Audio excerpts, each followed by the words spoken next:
क्या हर समय मौन रहना सही है? नहीं, हर समय मौन रहना सही नहीं। हमें जो भी चीज़ करना है, जो भी कार्य करना है, जो भी निर्णय ले रहा है, वो हमेशा परिस्थिति के अनुसार लेना है। देश, काल और पात्र को देख कर लेना है। जब कहीं गलत हो रहा हो, अधर्म हो रहा हो, तब वहाँ पर चुप रह जाना, मौन रह जाना, ताकि हम उस अशांति से बच सके, हम सबसे अलग हो सके। यह अधर्म होता है, पाप होता है, गलत होता है। क्योंकि ना आप सिर्फ स्वार्थ के वशीभूत होकर अपने आप को बचाना चाहते हैं, बल्कि दूसरी तरफ जो बड़ी समस्या है उसको देखना नहीं चाहते, उसको अड़ेल कर चले जाना चाहते हैं। हमें बड़ी समस्या का समाधान ढूंढना चाहिए।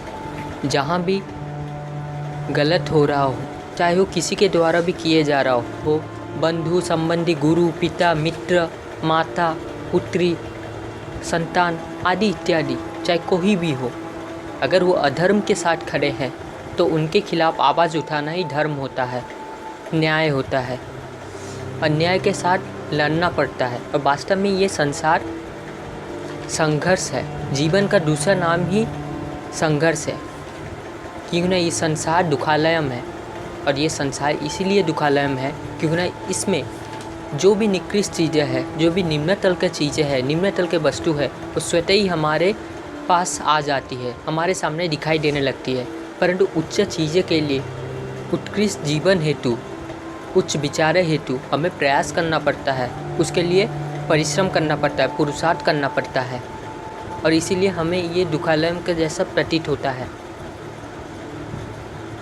संघर्ष करना है, परंतु सही चीज़ के लिए, सत्य के लिए संघर्ष धर्म कहलाता है।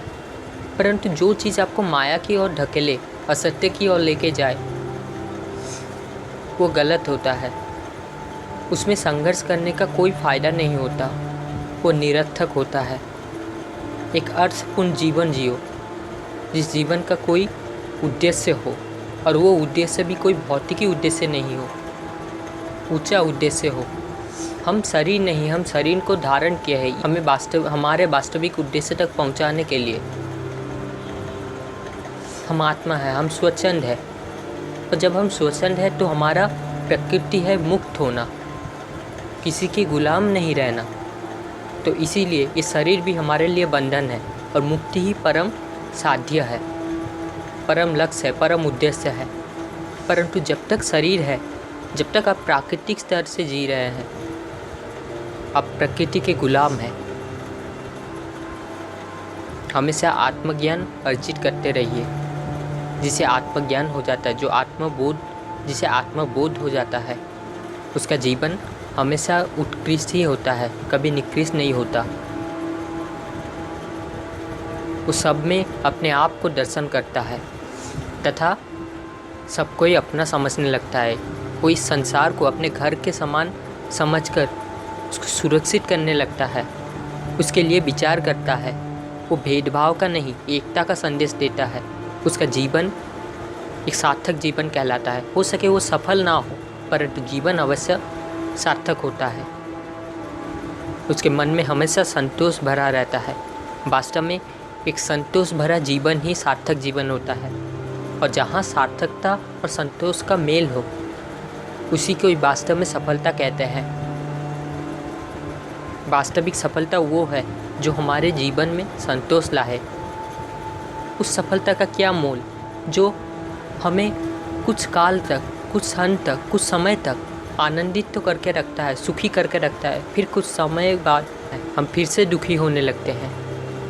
हमें ना सुख के पीछे भागना है और ना ही किसी चीज़ से दुखी होना है। दृष्टा के भांति कार्य करना है, कर्ता के भांति नहीं।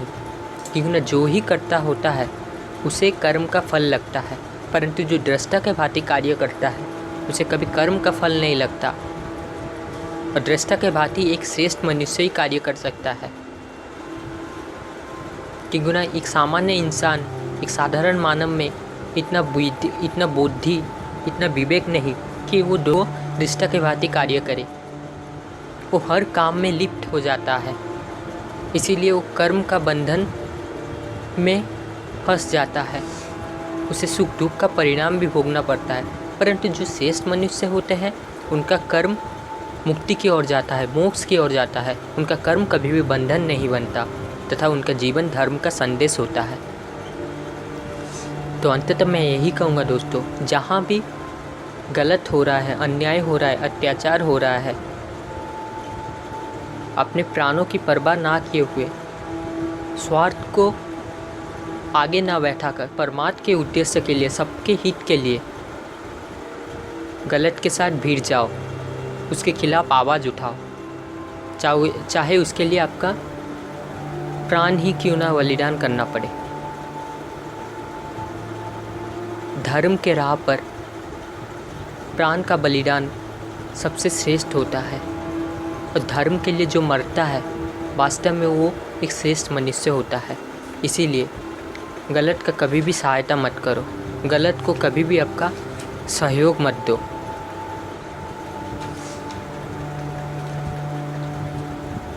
चाहे आपको अकेला भी क्यों ना चलना पड़े, अकेला चलो धर्म के रास्ते पर, परंतु अधर्म का साथ देकर नहीं।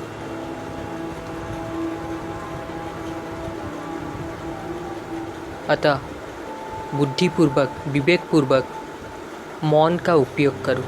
हर समय मौन रहना सही नहीं, ये गलत होता है। परिस्थिति के अनुसार मौन सही है और परिस्थिति के अनुसार मौन अधर्म होता है। धन्यवाद।